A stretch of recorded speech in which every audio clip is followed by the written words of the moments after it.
There are a whole host of ways that humans are impacting the environment and the organisms that live in the environment around us.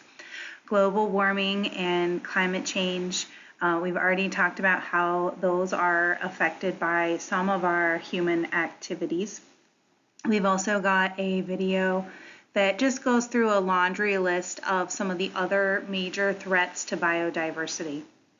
One of the important threats in the Midwest and in many places around the earth is that of invasive species.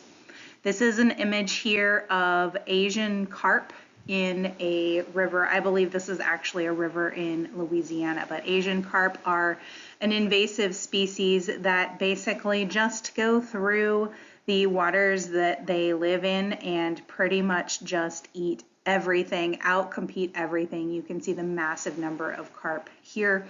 Carp are a normal part of an ecosystem, but this particular variety is really great at outcompeting the native carp.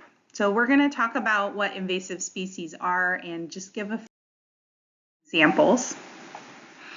So there are a couple of ways that you might hear non-native species described. An invasive species is one that is moved by humans from their native location. And invasive means that once they're there, they have a negative impact on the environment. So there are several characteristics that are common to most invasive species, and they include rapid reproduction, not having natural enemies. So this comes from being taken out of their environment and placed into an environment where the animals and plants that are there don't have any natural defenses against them, including no natural predators, which would normally act to keep them in check.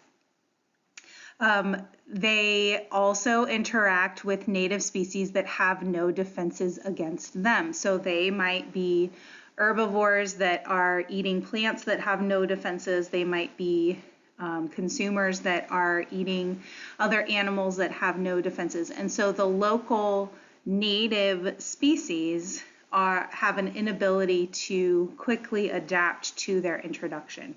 This leads to those invasive species often outcompeting the native species for the native species resources and habitats.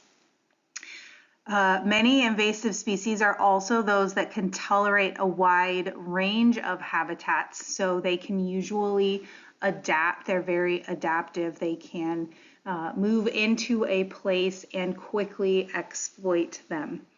We often see invasive species from other areas that have a similar climate. So they are able to come into a place that has a similar climate but has no natural defenses against this particular organism.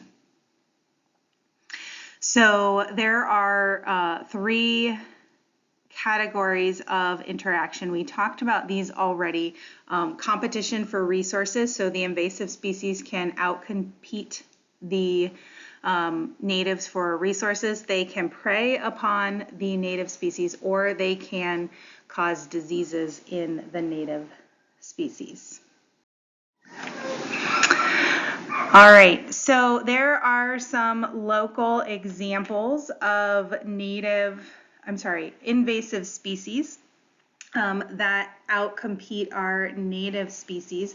And when we do our invasive species walk, we will learn what some of these look like and work to identify them.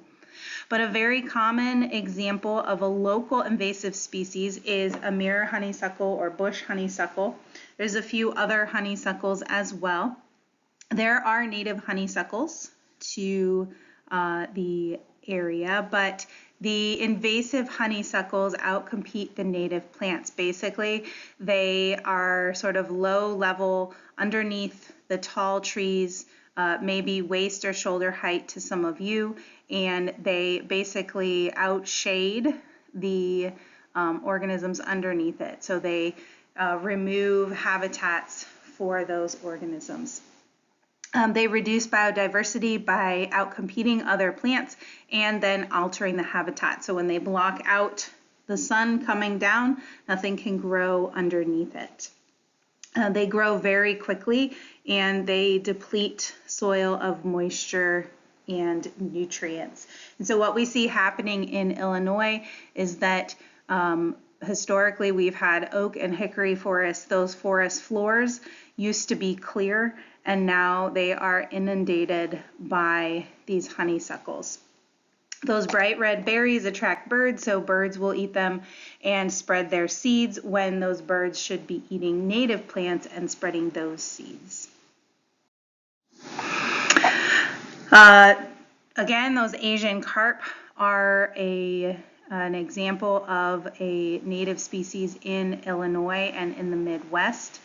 They were originally imported, as most of them are, for a specific purpose, usually or sometimes biological control of other organisms. So brought in to control algae because they eat algae really well, but that is their problem. They eat it too well. And so when they escaped into the wild with no natural predators and plentiful algae and other food sources, they were able to disrupt and compete native fish in the ecosystem.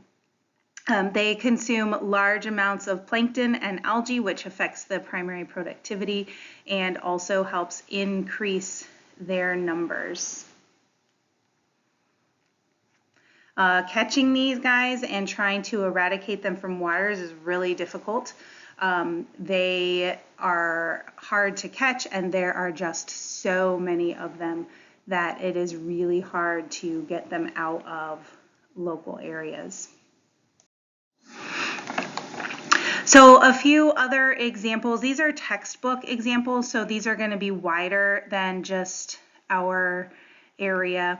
Thylacine, which are commonly called the Tasmanian tiger or the Tasmanian wolf, was outcompeted by wild dogs or dingoes that were released into the area.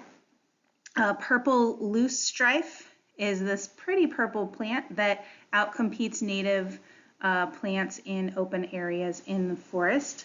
You may have heard of the brown tree snake. The brown tree snake, like some other organisms, was inadvertently introduced. So sometimes organisms hitched a ride on a ship or other cargo transport and came into an area accidentally. So the brown tree snake was inadvertently introduced into Guam, where it proceeded to begin preying upon birds in the area and contributing to a huge decline in the local birds on the island, which then disrupts the plant life and so on up through the food chain. Sea lampreys manage to get into the Great Lakes region and feed on game fish or local native fish there. If you Google invasive species, you'll find a huge list, not just plants, but not just animals, but plants as well. As far as our exam goes, you will be responsible for any of them that we mention in the lecture, with an emphasis on the local and Illinois invasive species. Another very common example is Burmese python in the Florida Everglades.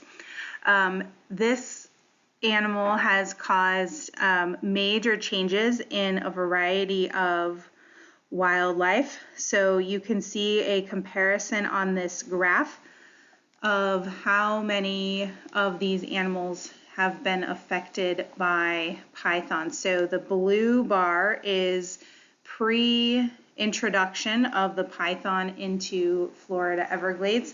They were mostly released as pets that got too big, and then of course they flourished down there.